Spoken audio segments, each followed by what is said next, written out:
ओंकारेश्वर माने आमर जो महादेव ओंकारेश्वर ये गोटे प्रतिमूर्ति अच्छी सामने ठीक वृषभ अच्छा आ देखु ये ओंकारेश्वर जो लिंग अच्छी लिंगरे कौ टाइप गोटे आखि चक्षु अच्छी आपर गोटे साप भी अच्छा केमी आसी पहुँचे कौन पहुँचे मुझे देखा देखो ओंकारेश्वर मंदिर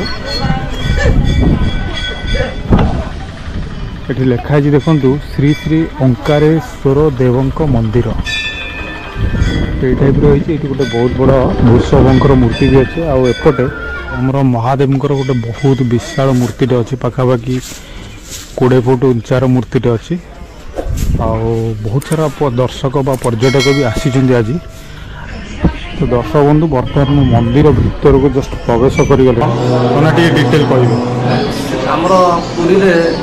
पुरी श्रीक्षेत्र धाम ओंकारेश्वर मंदिर प्रतिष्ठित है।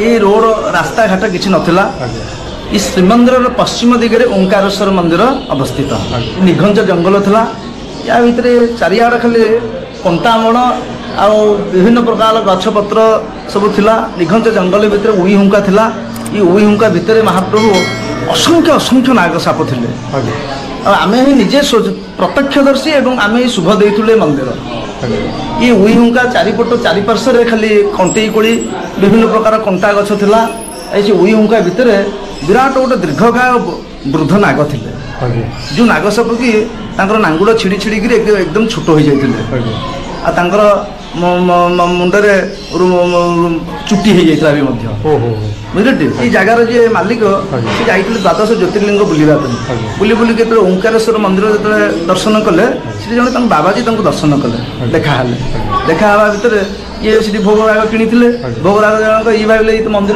पूजक या भाविक भोग जगह टी धरईदे भोग देर गोटे नड़ियाटी था भोग नड़ियाटी देदेले से भोग कर हाथ को दे कले तू इटू जा मंदिर तौक ये कौन ठिया ये कही मत देखिए सी अंतर्धान हो सी बाबाजी जनक अंतर्धान कौटी महाराष्ट्र मध्य प्रदेश इंदौर नर्मदा नदी कल ओंकारेश्वर अच्छे नर्मदेश्वर हुंका टाइप कौटी हाँ प्रथम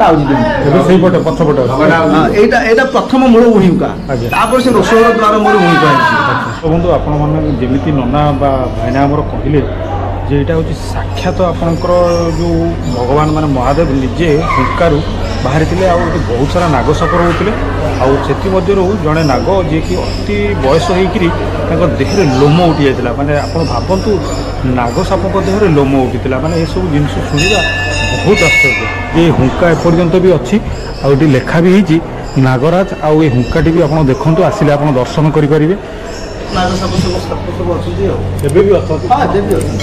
दर्शक बंधु देखिपारे नना को कहवा मुताबक निर्दिष्ट समय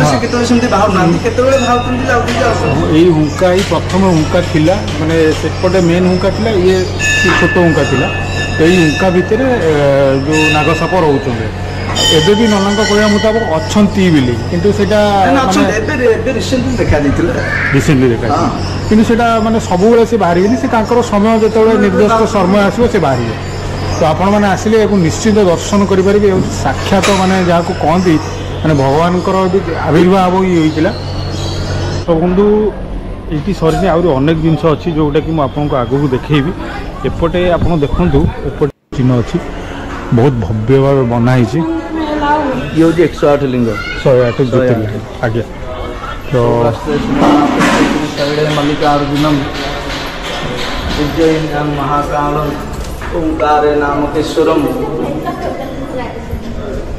तो दर्शक बंधु देखिपारे ये आमर आरंभ होती अच्छा सब ना दर्शन परिदर्शन कराई 108 अच्छा जमीक धनेश्वर कर्मेश्वर अंतेश्वर स्वप्नेश्वर हटकेश्वर बालुकेश्वर जलेश्वर वामदेव चंपकेश्वर माने ये टाइप 108 ज्योतिर्लिंग माने देखा बहुत माने विरल यहाँ तारकेश्वर जोड़ालिंग जटेश्वर आपण मैंने दर्शक बंधु देखु एपटे धवलेश्वर जेहेतु धवलेश्वर धड़ा ज्योतिर्लिंग तो ये धड़ा ज्योतिर्लिंगटी स्थापन कराई पिनाकेश्वर एपटे अच्छा सुंदरेश्वर आ मुकुंदेश्वर नटेश्वर ଆପଣ ଭାବନ୍ତୁ ମାନେ 108 ଜ୍ୟୋତିର୍ଲିଙ୍ଗ ଆପଣ ଭାବନ୍ତୁ। ଏପଟେ ମୁକ୍ତେଶ୍ୱର ଅଛନ୍ତି, ପଶ୍ଚିମେଶ୍ୱର, ବ୍ରହ୍ମେଶ୍ୱର, ଗୋଟେ ବହୁତ ବଡ଼ ଆପଣଙ୍କର ତ୍ରିଶୂଳ ବି ଦେଖିପାରିବେ କିଏ ଭକ୍ତ ଦାନ କରିଛନ୍ତି। ଏପଟେ ନୀଳକଣ୍ଠେଶ୍ୱର ଆଉ ମହାଦେବଙ୍କର ଏଇ ଟାଇପ୍ର କିଛି ଇଏ କରାହେଇଛି। ଆଉ ସବୁଯାକ ପୂଜା ବି କରାଯାଇଛି। 108 ଜ୍ୟୋତିର୍ଲିଙ୍ଗ ଆପଣ ଦେଖନ୍ତୁ, ବହୁତ ମାନେ ବିରଳ ଦୃଶ୍ୟ ଆପଣମାନେ ଦେଖିନଥିବେ। ଯେଉଁମାନେ ନ ଦେଖିଛନ୍ତି ନିଶ୍ଚିନ୍ତ ଆସନ୍ତୁ। ଏପଟେ ଅଛନ୍ତି ପଶୁପତିନାଥ, ତୀର୍ଥେଶ୍ୱର, ଗର୍ଭେଶ୍ୱର, ବୁଧେଶ୍ୱର। ତେଣୁ ଆପଣ ଭାବନ୍ତୁ ଯେ ଏଠିକି ଆସିଲେ ଆପଣ 108 ଜ୍ୟୋତିର୍ଲିଙ୍ଗ ଦେଖିପାରିବେ। ମାନେ ସବୁଯାକ ପୁଣ୍ୟ ଆପଣ ଏଇଠି କରିପାରିବେ। ମାନେ ବହୁତ ରେୟାରଲି ଏଇ ଦୃଶ୍ୟଟି ଆପଣଙ୍କୁ ଦେଖିବାକୁ ମିଳିବ। ଏଠି ଅଛନ୍ତି ଅମରନାଥ। ଅମରନାଥ ଆପଣ ଜାଣିଥିବେ, ଅମରନାଥଙ୍କ ଜ୍ୟୋତିର୍ଲିଙ୍ଗ ଉପରେ ଗୋଟେ ମଣି ଟାଇପ୍ର ଥାଏ। ଏଇଟା ଏକ୍ଜାକ୍ଟଲି ସେଇ ଟାଇପ୍ର ଧଳାର ଗୋଟେ ମଣି ଟାଇପ୍ର କରାହେଇଛି। ଅଛନ୍ତି ଠିକ୍ ବୃଷଭଙ୍କର ସାମ୍ନାରେ ଡାହାଣ ପାର୍ଶ୍ୱ ବାମ ପାର୍ଶ୍ୱରେ ଏମିତି 108 ଲିଙ୍ଗ ଅଛନ୍ତି। ମଝିରେ ବି ଲିଙ୍ଗ ଅଛନ୍ତି। ମାନେ ଗୋଟେ ମାନେ ଯାହାକୁ କହନ୍ତି ବିରଳ ଦୃଶ୍ୟ ଏଇଟା। ଏପଟେ ଦେଖିପାରିବେ ଆମର ରାମ ସୀତାଙ୍କର ଗୋଟେ ବହୁତ ବଡ଼ ପ୍ରତିମୂର୍ତ୍ତି ଅଛି। ଆଉ ଏପଟେ ଅଛନ୍ତି ଲକ୍ଷ୍ମଣ, ଆଉ ଏପଟେ ହନୁମାନ ଅଛନ୍ତି। ବହୁତ ବଡ଼ ପ୍ରତିମୂର୍ତ୍ତିଟି ଆପଣ ଦେଖିପାରିବେ। ପାଖାପାଖି 20ରୁ 25 ଫୁଟ ଉଞ୍ଚା ହେଇଛି ଏ ମୂର୍ତ୍ତିଟି। ଦର୍ଶକ ବନ୍ଧୁ ଏପଟେ ଗୋଟେ ଭିଜୁଆଲ୍ ମୁଁ ଦେଖାଉଛି, ଦେଖନ୍ତୁ। ଏ ହେଉଛି ଆମର ରଥର ଗୋଟେ ଚକା, ଯେଉଁଟାକି ଆମ ଜଗନ୍ନାଥଙ୍କର ରଥ ଚକା, ସେଇଟା ଆସିକିରି ଏଠି ରହିଛି, ଯେଉଁଟାକି ଫାଉଣ୍ଟେନ୍ ଟାଇପ୍ର। ନମସ୍କାର ଦର୍ଶକ ବନ୍ଧୁ। ହିନ୍ଦୁ ମାନ୍ୟତା ଅନୁସାରେ ତ୍ରିଦେବଙ୍କ ମଧ୍ୟରେ ମହାଦେବ ହେଉଛନ୍ତି ସଂହାରକର୍ତ୍ତା। ଏହି ସୃଷ୍ଟିର କୋଣ ଅନୁକୋଣରେ ମହାଦେବ ବସବାସ କରନ୍ତି। ଭାରତରେ ମହାଦେବଙ୍କ ଲକ୍ଷ ଲକ୍ଷ ମନ୍ଦିର ଥିଲେ ମଧ୍ୟ 12 ଜ୍ୟୋତିର୍ଲିଙ୍ଗର ବିଶେଷ ମହତ୍ତ୍ୱ ରହିଛି। ଶିବ ପୁରାଣ ଅନୁସାରେ ଏହି 12ଟି ସ୍ଥାନରେ ମହାଦେବ ସ୍ୱୟଂ ପ୍ରକଟ ହୋଇଥିଲେ। କିନ୍ତୁ କ'ଣ ଆପଣମାନେ ଜାଣିଛନ୍ତି କେଉଁ କେଉଁ ସ୍ଥାନରେ ଅଛି ଏହି 12ଟି ଜ୍ୟୋତିର୍ଲିଙ୍ଗ? କେମିତି ହୋଇଥିଲା ଏହି 12 ଜ୍ୟୋତିର୍ଲିଙ୍ଗର ଉତ୍ପତ୍ତି? କ'ଣ ରହିଛି ଏହି 12 ଜ୍ୟୋତିର୍ଲିଙ୍ଗର ଗୁପ୍ତ ରହସ୍ୟ ଓ ଗୁପ୍ତ କାହାଣୀ? ଆସନ୍ତୁ ଜାଣିବା ସମ୍ପୂର୍ଣ୍ଣ ସତ୍ୟତାର କାହାଣୀ।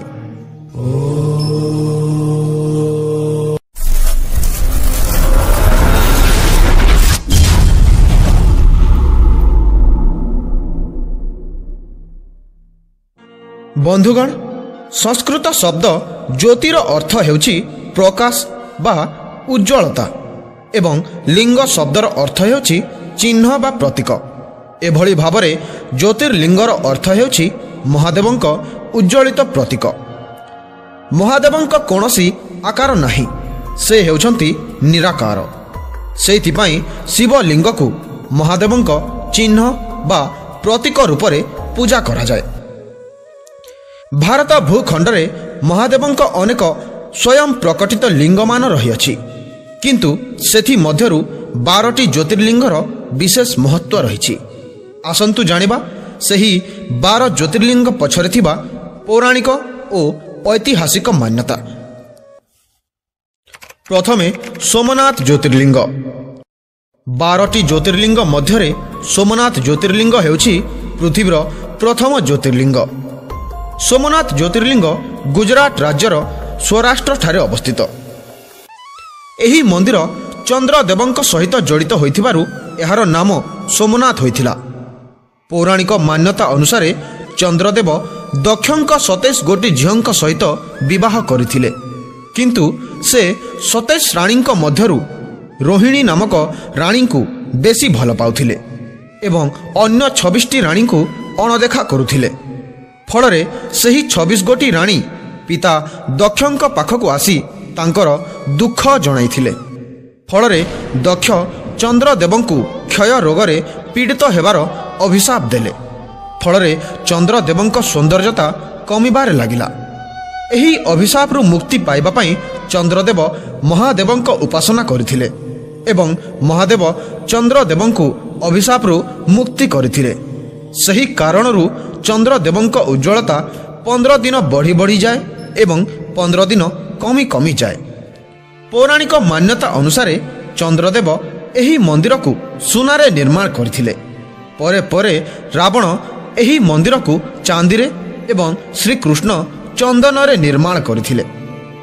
ଐତିହାସିକ ମତରେ ଏହି ମନ୍ଦିର 17 ଥର ଭାଙ୍ଗି ସାରିଛି ଏବଂ ଏହାର ପୁନଃ ନିର୍ମାଣ କରାଯାଇଛି। ମଲ୍ଲିକାର୍ଜୁନ ଜ୍ୟୋତିର୍ଲିଙ୍ଗ। ମଲ୍ଲିକାର୍ଜୁନ ଜ୍ୟୋତିର୍ଲିଙ୍ଗ ଆନ୍ଧ୍ରପ୍ରଦେଶ ରାଜ୍ୟର ଶ୍ରୀଶୈଲମ ନାମକ ସ୍ଥାନରେ କୃଷ୍ଣା ନଦୀ ତଟରେ ଅବସ୍ଥିତ। ପୌରାଣିକ ମାନ୍ୟତା ଅନୁସାରେ ଥରେ ମହାଦେବ ଓ ମାତା ପାର୍ବତୀ ଏହା ନିର୍ଦ୍ଧାରିତ କଲେ ଯେ ଗଣେଶ ଓ କାର୍ତ୍ତିକଙ୍କ ବିବାହ କରିବେ, କିନ୍ତୁ କାହା ବିବାହ ପ୍ରଥମେ କରିବେ ଭାବିପାରିଲେ ନାହିଁ। ଫଳରେ ମହାଦେବ ଗଣେଶ ଓ କାର୍ତ୍ତିକଙ୍କୁ ଡାକିଲେ ଓ କହିଲେ, ଯିଏ ପ୍ରଥମେ ଏହି ପୃଥିବୀକୁ ଭ୍ରମଣ କରି ଆସିବ ତାର ବାହାଘର ପ୍ରଥମେ ହେବ। ଏହା ଶୁଣି କାର୍ତ୍ତିକ ତାଙ୍କର ବାହନ ମୟୂର ଉପରେ ବସି ସେଠାରୁ ପୃଥିବୀ ଭ୍ରମଣ ପାଇଁ ଚାଲିଗଲେ। କିନ୍ତୁ ଗଣେଶ ଚତୁରତାର ସହିତ ସେହି କୈଳାସ ପର୍ବତର ଚାରିପଟେ ବୁଲି ଆସିଲେ ଏବଂ କହିଲେ, ମୋର ମାତା ପିତା ହିଁ ମୋର ପୃଥିବୀ ବା ମୋର ଦୁନିଆ। ଏହାପରେ ଗଣେଶଙ୍କ ବିବାହ ରିଦ୍ଧି ଓ ସିଦ୍ଧି ନାମକ ଦୁଇଟି ଝିଅଙ୍କ ସହିତ ସମ୍ପନ୍ନ କରିଦେଲେ। ଯେତେବେଳେ କାର୍ତ୍ତିକ ପୃଥିବୀ ଭ୍ରମଣ କରିସାରିବା ପରେ ଫେରିଲେ, ଦେଖିଲେ ଯେ ଗଣେଶଙ୍କ ବିବାହ ସମ୍ପନ୍ନ ହୋଇସାରିଛି। ଏହା ଦେଖି କାର୍ତ୍ତିକ ଦୁଃଖ ପ୍ରକାଶ କଲେ ଏବଂ କୈଳାସ ଛାଡ଼ି ଚାଲିଗଲେ। ମହାଦେବ ଓ ମାତା ପାର୍ବତୀଙ୍କ ବାରମ୍ବାର ବୁଝାଇବା ସତ୍ତ୍ୱେ କାର୍ତ୍ତିକ କୈଳାସ ପର୍ବତକୁ ଆସିଲେ ନାହିଁ। ଫଳରେ ମହାଦେବ ଓ ମାତା ପାର୍ବତୀ ଦୁହେଁ କୈଳାସ ଛାଡ଼ି ସେହି କ୍ରଞ୍ଜ ପର୍ବତକୁ ଆସିଥିଲେ ଏବଂ ସେଠାରେ ଜ୍ୟୋତିର୍ଲିଙ୍ଗ ରୂପରେ ରହିଗଲେ। ସେହି ଦିନଠାରୁ ସେହି ସ୍ଥାନରେ ମହାଦେବ ମଲ୍ଲିକାର୍ଜୁନ ଜ୍ୟୋତିର୍ଲିଙ୍ଗ ରୂପରେ ପୂଜା ପାଉଛନ୍ତି।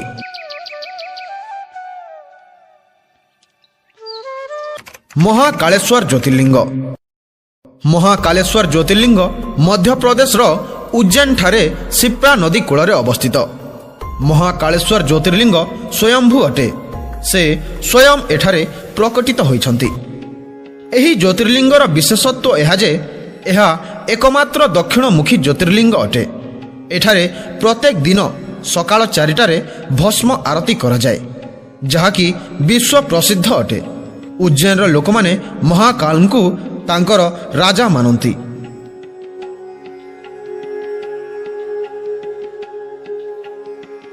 ଓଁକାରେଶ୍ୱର ଜ୍ୟୋତିର୍ଲିଙ୍ଗ। ଓଁକାରେଶ୍ୱର ଜ୍ୟୋତିର୍ଲିଙ୍ଗ ମଧ୍ୟପ୍ରଦେଶର ଇନ୍ଦୋର ଖାଣ୍ଡୱା ଜିଲ୍ଲାରେ ନର୍ମଦା ନଦୀ କୂଳରେ ଅବସ୍ଥିତ। ପୌରାଣିକ ମାନ୍ୟତା ଅନୁସାରେ ଥରେ ଦେବର୍ଷି ନାରଦ ବିନ୍ଧ୍ୟ ପର୍ବତରେ ତପସ୍ୟା କରୁଥିଲେ। ସେହି ସମୟରେ ବିନ୍ଧ୍ୟ ପର୍ବତ ନାରଦ ମୁନିଙ୍କ ପାଖକୁ ଆସି କହିଲେ ଯେ ମୋ ପାଖରେ କୌଣସି ଅଭାବ ନାହିଁ, ମୁଁ ସର୍ବୋପରି, ମୁଁ ସର୍ବଶ୍ରେଷ୍ଠ। ବିନ୍ଧ୍ୟ ପର୍ବତର ଏପରି ଅଭିମାନ କଥା ଶୁଣି ନାରଦ କହିଲେ, ମେରୁ ପର୍ବତ ତୁମଠାରୁ ମଧ୍ୟ ଉଚ୍ଚରେ ଅବସ୍ଥିତ, ତୁମେ ତାହା ସହିତ କେବେ ହେଲେ ସମାନ ହୋଇପାରିବ ନାହିଁ। ଏହା ଶୁଣି ବିନ୍ଧ୍ୟ ପର୍ବତ ଦୁଃଖିତ ହୋଇପଡ଼ିଲେ ଓ ମହାଦେବଙ୍କ ତପସ୍ୟା କରିବାକୁ ଲାଗିଲେ। 6 ମାସର କଠୋର ସାଧନା ପରେ ମହାଦେବ ବିନ୍ଧ୍ୟ ପର୍ବତକୁ ଦର୍ଶନ ଦେଲେ ଏବଂ ମନୋବାଞ୍ଛା ପୂର୍ଣ୍ଣ ହେବାର ବର ମଧ୍ୟ ଦେଲେ। କିନ୍ତୁ ଯେତେବେଳେ ଦେବାଦେବୀ ଜାଣିଲେ ଯେ ମହାଦେବ ବିନ୍ଧ୍ୟ ପର୍ବତରେ ଅଛନ୍ତି, ସମସ୍ତେ ସେଠାକୁ ଆସିଲେ ଏବଂ ମହାଦେବଙ୍କୁ ଚିରକାଳ ପାଇଁ ସେଠାରେ ରହିବା ପାଇଁ ଅନୁରୋଧ କରିଥିଲେ। ଫଳରେ ମହାଦେବ ସେଠାରେ ଥିବା ଓଁକାର ଶିବଲିଙ୍ଗକୁ 2 ଭାଗରେ ବିଭକ୍ତ କରିଦେଲେ। ସେହି ଦିନଠାରୁ ସେଠାରେ ଗୋଟିଏ ଭାଗ ଲୀନ ଓଁକାରେଶ୍ୱର ଏବଂ ଅନ୍ୟ ଭାଗ ଅମଲେଶ୍ୱର ନାମରେ ପୂଜା ପାଇ ଆସୁଛନ୍ତି।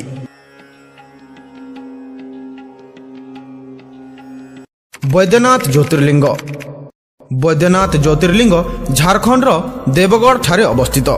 ସମଗ୍ର ଭାରତରେ ଏହା ଏକମାତ୍ର ଏମିତି ସ୍ଥାନ ଯେଉଁଠି ଜ୍ୟୋତିର୍ଲିଙ୍ଗ ଓ ଶକ୍ତିପୀଠ ଏକ ସ୍ଥାନରେ ଅବସ୍ଥିତ। ପୌରାଣିକ ମାନ୍ୟତା ଅନୁସାରେ ଏହା ହେଉଛି ସେହି ସ୍ଥାନ ଯେଉଁଠି ରାବଣ ମହାଦେବଙ୍କୁ ସନ୍ତୁଷ୍ଟ କରିବା ପାଇଁ ତାର 10ଟି ମୁଣ୍ଡ କାଟି ଦାନ କରିଥିଲା। ଶେଷରେ ମହାଦେବ ରାବଣର ଭକ୍ତିରେ ସନ୍ତୁଷ୍ଟ ହୋଇଥିଲେ ଏବଂ ଗୋଟିଏ ବୈଦ୍ୟ ପରି ରାବଣର ଯତ୍ନ କରିଥିଲେ ଓ ରାବଣକୁ ଭଲ ମଧ୍ୟ କରିଥିଲେ। ସେଇଥିପାଇଁ ଏହି ସ୍ଥାନଟି ବୈଦ୍ୟନାଥ ଜ୍ୟୋତିର୍ଲିଙ୍ଗ ଭାବରେ ପ୍ରସିଦ୍ଧ ଅଟେ। ଭୀମାଶଙ୍କର ଜ୍ୟୋତିର୍ଲିଙ୍ଗ। ଭୀମାଶଙ୍କର ଜ୍ୟୋତିର୍ଲିଙ୍ଗ ମହାରାଷ୍ଟ୍ରର ପୁଣେଠାରେ ସହ୍ୟାଦ୍ରି ପର୍ବତରେ ଅବସ୍ଥିତ। ପୌରାଣିକ କଥା ଅନୁସାରେ ତ୍ରିପୁରା ନାମକ ଏକ ରାକ୍ଷସ ଏଠାରେ ଆତଙ୍କ ସୃଷ୍ଟି କରିଥିଲା। ତାର ବିନାଶ କରିବା ପାଇଁ ମହାଦେବ ସ୍ୱୟଂ ଏହି ସ୍ଥାନକୁ ଆସିଥିଲେ ଏବଂ ରାକ୍ଷସର ବଧ ମଧ୍ୟ କରିଥିଲେ। ଯୁଦ୍ଧ ସରିବା ପରେ ମହାଦେବ କ୍ଳାନ୍ତ ହୋଇପଡ଼ିଲେ ଏବଂ ଏହି ସ୍ଥାନରେ ବିଶ୍ରାମ ନେଇଥିଲେ। କହନ୍ତି ତାଙ୍କ ଦେହରୁ ଝରିଥିବା ଝାଳରୁ ଏଠାରେ ଥିବା ଭୀମା ନଦୀର ଉଦ୍ଗମ ହୋଇଛି।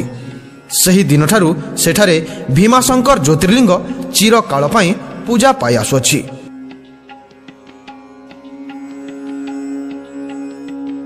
ରାମେଶ୍ୱରମ୍ ଜ୍ୟୋତିର୍ଲିଙ୍ଗ।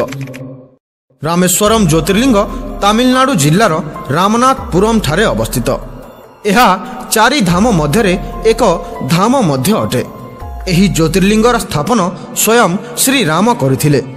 ଶ୍ରୀରାମ ରାବଣ ସହିତ ଯୁଦ୍ଧ କରିବାକୁ ଯିବା ପୂର୍ବରୁ ଏଠାରେ ମହାଦେବଙ୍କ ସ୍ଥାପନା କରିଥିଲେ। ଏହି ଜ୍ୟୋତିର୍ଲିଙ୍ଗକୁ ଶ୍ରୀରାମ ସ୍ଥାପନ କରିଥିବାରୁ ଏହା ରାମେଶ୍ୱରମ୍ ନାମରେ ବିଖ୍ୟାତ ଅଟେ। ନାଗେଶ୍ୱର ଜ୍ୟୋତିର୍ଲିଙ୍ଗ। ନାଗେଶ୍ୱର ଜ୍ୟୋତିର୍ଲିଙ୍ଗ ଗୁଜରାତ ଜିଲ୍ଲାରେ ଦ୍ୱାରିକା ନିକଟସ୍ଥ ଦାରୁକା ନାମକ ଜଙ୍ଗଲରେ ଅବସ୍ଥିତ। ପୌରାଣିକ ମାନ୍ୟତା ଅନୁସାରେ ଏହି ସ୍ଥାନରେ ଦାରୁକା ଓ ଦାରୁକି ନାମକ ଏକ ରାକ୍ଷସ ଦମ୍ପତି ରହୁଥିଲେ। ଦାରୁକି ମାତା ପାର୍ବତୀଙ୍କ ଜଣେ ଭକ୍ତ ଥିଲା। ସେ ମାତା ପାର୍ବତୀଙ୍କ ଠାରୁ ବର ମଧ୍ୟ ପାଇଥିଲା, କିନ୍ତୁ ଦାରୁକା ସେହି ସ୍ଥାନରେ ଆତଙ୍କ ସୃଷ୍ଟି କରୁଥିଲା। ସେମାନେ ବ୍ରାହ୍ମଣ ଓ ଭକ୍ତମାନଙ୍କୁ ଅପହରଣ କରିନେଉଥିଲେ ଏବଂ ସମୁଦ୍ର ମଧ୍ୟରେ ଥିବା ତାଙ୍କ ନଗରୀରେ ବନ୍ଦୀ କରି ରଖୁଥିଲେ। ଥରେ ସୁପ୍ରିୟ ନାମକ ଏକ ଶିବ ଭକ୍ତକୁ ଦାରୁକା ଅପହରଣ କରିନେଲା। ଫଳରେ ସୁପ୍ରିୟ ସେଠାରେ ଆଗରୁ ବନ୍ଦୀ ଥିବା ଲୋକଙ୍କୁ ଶିବଙ୍କ ମନ୍ତ୍ର ଜପ କରିବା ପାଇଁ ଉପଦେଶ ଦେଲା। ଫଳରେ ମହାଦେବ ସେଠାକୁ ଆସି ସମସ୍ତଙ୍କୁ ରକ୍ଷା କରିଥିଲେ। ସେହି ଦିନଠାରୁ ସେଠାରେ ନାଗେଶ୍ୱର ଜ୍ୟୋତିର୍ଲିଙ୍ଗ ପୂଜା ପାଇ ଆସୁଅଛି। ବିଶ୍ୱନାଥ ଜ୍ୟୋତିର୍ଲିଙ୍ଗ। ବିଶ୍ୱନାଥ ଜ୍ୟୋତିର୍ଲିଙ୍ଗ ଉତ୍ତରପ୍ରଦେଶ ରାଜ୍ୟର ବନାରସ ସହରଠାରେ ଅବସ୍ଥିତ। ଗଙ୍ଗା ନଦୀ କୂଳରେ ଅବସ୍ଥିତ ଏହି କାଶୀ ବିଶ୍ୱନାଥ ଅତ୍ୟଧିକ ପବିତ୍ର ସ୍ଥଳ ଅଟେ। ମାନ୍ୟତା ଅଛି ଯେ ଯେକୌଣସି ବ୍ୟକ୍ତି କାଶୀ ବିଶ୍ୱନାଥଙ୍କ ଦର୍ଶନ କରିଥାଏ ସେ ଜନ୍ମ ମୃତ୍ୟୁ ଚକ୍ରରୁ ମୁକ୍ତି ପାଇଥାଏ।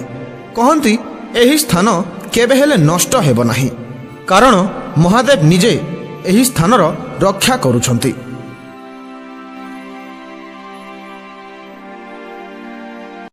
ତ୍ରୟମ୍ବକେଶ୍ୱର ଜ୍ୟୋତିର୍ଲିଙ୍ଗ।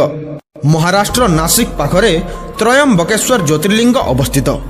ଏହି ଜ୍ୟୋତିର୍ଲିଙ୍ଗ ବ୍ରହ୍ମଗିରି ପର୍ବତ ପାଖରେ ଅବସ୍ଥିତ ଏବଂ ବ୍ରହ୍ମଗିରି ପର୍ବତରୁ ଗୋଦାବରୀ ନଦୀର ଉଦ୍ଗମ ହୋଇଛି। ମାନ୍ୟତା ଅଛି ଯେ ଗୌତମ ଋଷି ଏବଂ ଗୋଦାବରୀ ନଦୀଙ୍କ ଆଗ୍ରହ କରିବା ଦ୍ୱାରା ମହାଦେବ ଏଠାରେ ଜ୍ୟୋତିର୍ଲିଙ୍ଗ ଭାବରେ ପ୍ରକଟ ହୋଇଥିଲେ। କେଦାରନାଥ ଜ୍ୟୋତିର୍ଲିଙ୍ଗ। ଉତ୍ତରାଖଣ୍ଡ ରାଜ୍ୟର ରୁଦ୍ରପ୍ରୟାଗ ଜିଲ୍ଲାରେ କେଦାରନାଥ ଜ୍ୟୋତିର୍ଲିଙ୍ଗ ଅବସ୍ଥିତ। ମନ୍ଦାକିନୀ ନଦୀ ତଟଦେଶରେ ବାବା କେଦାରନାଥ ବିରାଜମାନ କରିଛନ୍ତି। ଏହି ମନ୍ଦିରକୁ ପାଣ୍ଡବମାନେ ନିର୍ମାଣ କରିଥିଲେ। ମହାଭାରତ ଯୁଦ୍ଧ ପରେ ପାଣ୍ଡବ ଭାଇଙ୍କ ହତ୍ୟା ପାପରୁ ମୁକ୍ତି ପାଇବା ପାଇଁ ସେମାନେ ମହାଦେବଙ୍କ ଦର୍ଶନ କରିବା ପାଇଁ ଚାହୁଁଥିଲେ, କିନ୍ତୁ ଭଗବାନ ଶିବ ସେମାନଙ୍କୁ ଦର୍ଶନ ଦେବାକୁ ଚାହୁଁନଥିଲେ। ସେଇଥିପାଇଁ ସେ ଏକ ଷଣ୍ଢର ରୂପ ଧାରଣ କରି କେଦାରନାଥ ପଟକୁ ଚାଲିଗଲେ। କିନ୍ତୁ ପାଣ୍ଡବ ମଧ୍ୟ ମହାଦେବଙ୍କ ପଛେ ପଛେ କେଦାରନାଥ ପହଞ୍ଚିଗଲେ। ଫଳରେ ମହାଦେବ ପାଣ୍ଡବଙ୍କ ଠାରୁ ଲୁଚିଯିବା ନିମନ୍ତେ ମାଟି ଭିତରକୁ ପ୍ରବେଶ କରୁଥିଲେ। ସେହି ସମୟରେ ଭୀମ ଷଣ୍ଢର ପିଠି ଭାଗକୁ ଧରି ଦେଇଥିଲେ। ସେଇଥିପାଇଁ ଏଠାରେ ଶିବଲିଙ୍ଗ ଷଣ୍ଢର ପିଠି ଆକୃତିର ଅଛି। ଏହାପରେ ମହାଦେବ ପାଣ୍ଡବଙ୍କୁ ଦର୍ଶନ ଦେଲେ ଓ ପାପରୁ ମୁକ୍ତି କରିଥିଲେ। ଏହାପରେ ପାଣ୍ଡବ ଏହି ମନ୍ଦିରର ନିର୍ମାଣ କରିଥିଲେ। ଘୃଷ୍ଣେଶ୍ୱର ଜ୍ୟୋତିର୍ଲିଙ୍ଗ। ମହାରାଷ୍ଟ୍ରର ଔରଙ୍ଗାବାଦ ନିକଟସ୍ଥ ଏଲୋରା କେଭ୍ସ ପାଖରେ ଅବସ୍ଥିତ ଘୃଷ୍ଣେଶ୍ୱର ଜ୍ୟୋତିର୍ଲିଙ୍ଗ। ପୌରାଣିକ ମାନ୍ୟତା ଅନୁସାରେ ସୁଧର୍ମା ଓ ସୁଧୟା ନାମକ ଏକ ବ୍ରାହ୍ମଣ ଦମ୍ପତି ଦେବଗିରି ପର୍ବତରେ ରହୁଥିଲେ। ସେମାନେ ନିଃସନ୍ତାନ ଥିଲେ। ଫଳରେ ସୁଧୟା ତାଙ୍କର ସାନ ଭଉଣୀ ଘୃଷ୍ଣାର ବିବାହ ତାଙ୍କର ପତି ସୁଧର୍ମାଙ୍କ ସହିତ କରାଇଦେଲେ। ଘୃଷ୍ମା ପ୍ରତିଦିନ ମହାଦେବଙ୍କ ଭକ୍ତି କରେ ଏବଂ ପାଖରେ ଥିବା ନଦୀରେ ଶିବଲିଙ୍ଗର ବିସର୍ଜନ କରେ। ଶେଷରେ ତାକୁ ଏକ ପୁତ୍ର ସନ୍ତାନ ପ୍ରାପ୍ତି ହେଲା। ଏସବୁ ଦେଖି ସୁଧୟା ସହିପାରିଲେ ନାହିଁ ଏବଂ ନିଜର ଭଉଣୀର ପୁତ୍ରକୁ ସେହି ନଦୀରେ ପ୍ରବାହିତ କରିଦେଲେ। କିନ୍ତୁ ମହାଦେବଙ୍କ କୃପାରୁ ଘୃଷ୍ମା ପୁଣି ଥରେ ତାଙ୍କର ପୁତ୍ର ସନ୍ତାନକୁ ଫେରି ପାଇଥିଲେ। ସେହି ଦିନଠାରୁ ସେଠାରେ ମହାଦେବ ଘୃଷ୍ଣେଶ୍ୱର ଜ୍ୟୋତିର୍ଲିଙ୍ଗ ରୂପରେ ପୂଜା ପାଇ ଆସୁଛନ୍ତି।